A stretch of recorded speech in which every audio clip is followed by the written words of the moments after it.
Hello, my name is Brian Lee. Today I have a presentation on raising freezer beef and also what happened during the pandemic in 2020 that may have led to a rise in the interest in freezer beef.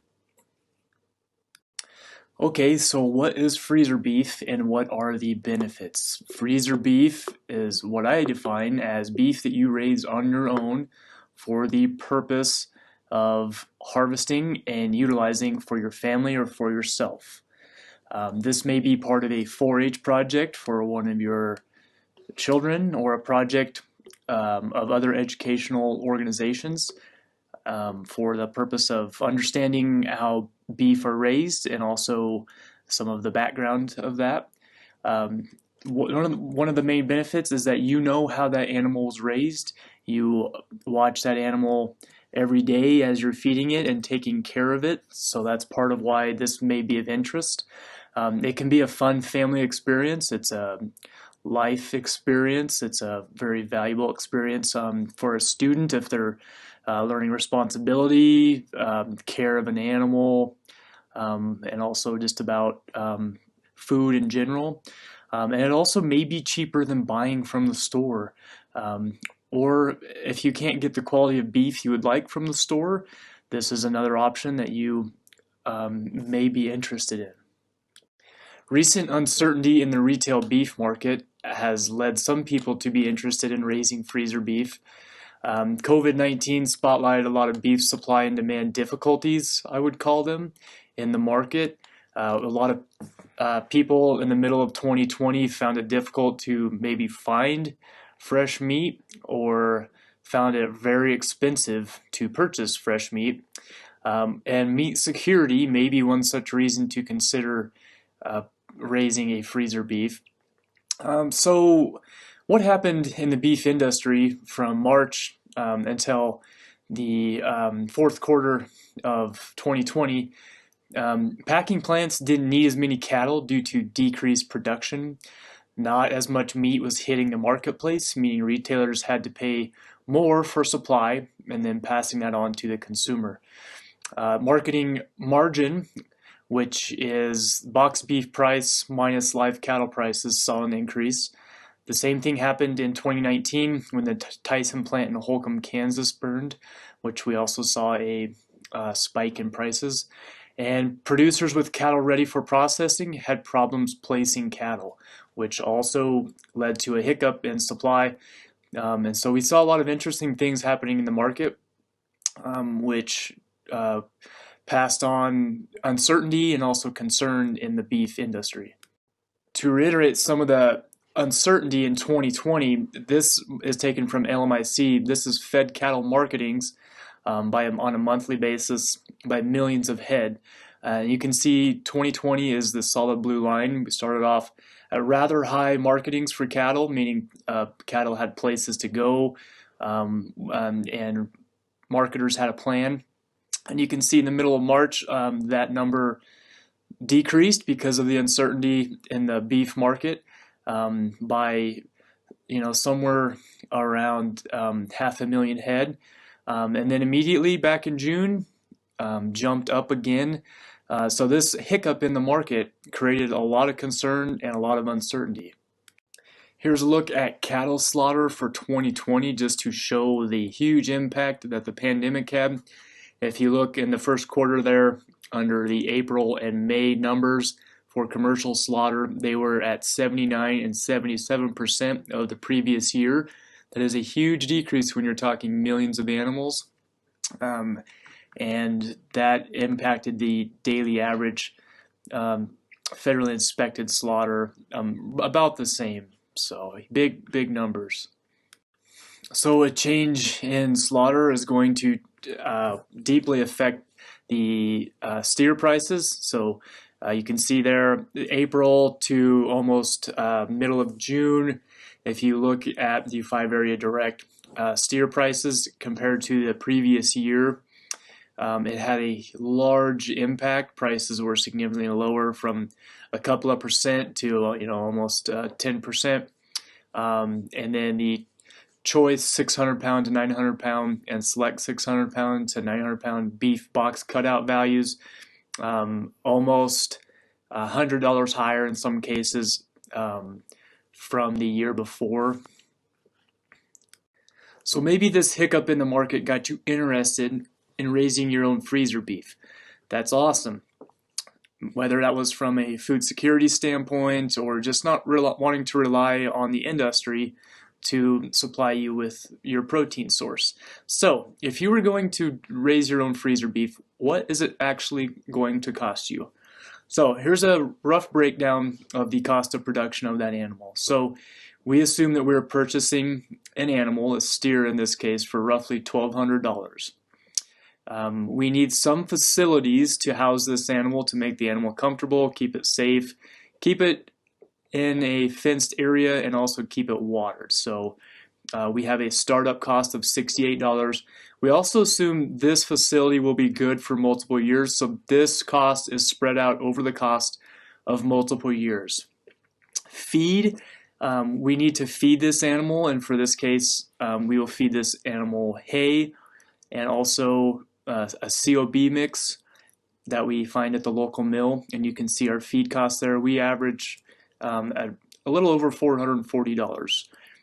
A veterinary fee, unfortunately, animals do get sick, do get injured, and we do figure in a vet service cost in there, and that's just an average. It could be more, it could be less, but we just put $200 in there. And then processing. At the end of this experience, we will process that animal, get it packaged and ready to put in the freezer. And so we figure that cost in there. And so our average cost of production for this presentation is $2,658.25. This cost could be significantly more, it could be significantly less based on your existing setup, what you plan on feeding this animal. But so this is an average and just an idea to help us get started for this presentation. Here's how we get the feed costs for this animal. This is one of the major expenses over the course of this animal's life. So when we receive this animal, we are going to feed this steer free choice grass hay for around 200 days. And this is kind of to level the animal out and get them ready to start putting on pounds. So 3 months from processing, we will start feeding this animal about 5 pounds of grain in addition to that free choice hay. This grain is typically corn, oats, and barley mix, COB if you get it from the local mill. This grain component of the diet is slowly increased by about a pound a day until the animal is eating 18 to 20 pounds per day and roughly 5 pounds of hay. And we break it down here. You can see the feed. This is how we get the costs. So we figure hay and grain both at 15 pounds a day, closer to the end of this, which equals about 3,000 total pounds fed of hay, or 1.5 tons, and we figured a price at $145 per ton for a total of $217.50 for our total hay needed.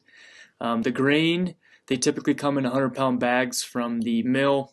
Our total fed is going to be 1,350 pounds of grain, 13.5 100-pound bags at the market price of $16.50 for a total of $222.75. For a total feed bill of $440.25. That's how we came up with that feed cost. The processing of the animal will occur at a meat packing facility. It can be a local one. They all are typically similar in prices, but they will break the animal down and package the animal to be ready for the freezer. The animal in question will be fed until it weighs about 1,100 pounds. And the animal is carrying a noticeable fat covering over the ribs and hips. A typical processing fee is $750 and should yield about 500 pounds of meat. 60% return off of a 837-pound carcass, and this is pretty typical for breaking down an animal. Of this meat, 30% or around 150 pounds will be higher end middle cuts, and 70% or around 350 pounds will be lower end cuts like roast and hamburger. These are common numbers for a beef animal. If you look at the cost of producing the animal and then the yield of meat off of that animal, our cost was around $5.32 per pound of meat. We don't break it out between lower end and higher end cuts. We just say that's what it costs us per pound. If you were to go to the store and buy similar cuts to what you'd receive off this animal, the retail cost of those lower end cuts ranges from around $2.77 to almost $8 per pound. So this is going to be ground beef and roast.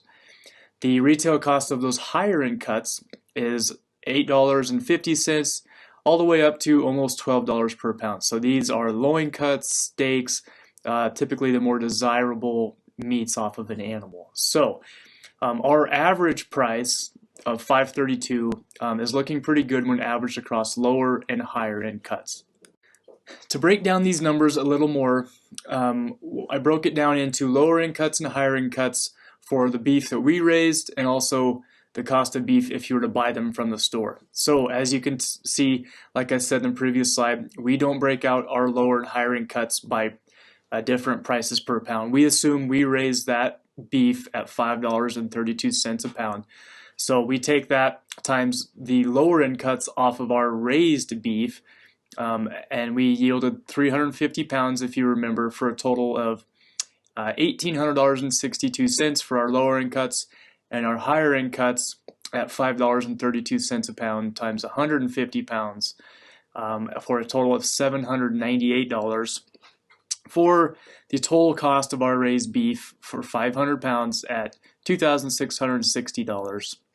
So if you were to buy the same cuts at retail price with their associated prices, the lower end cuts we averaged at $4.42 a pound for 350 pounds for $1,547.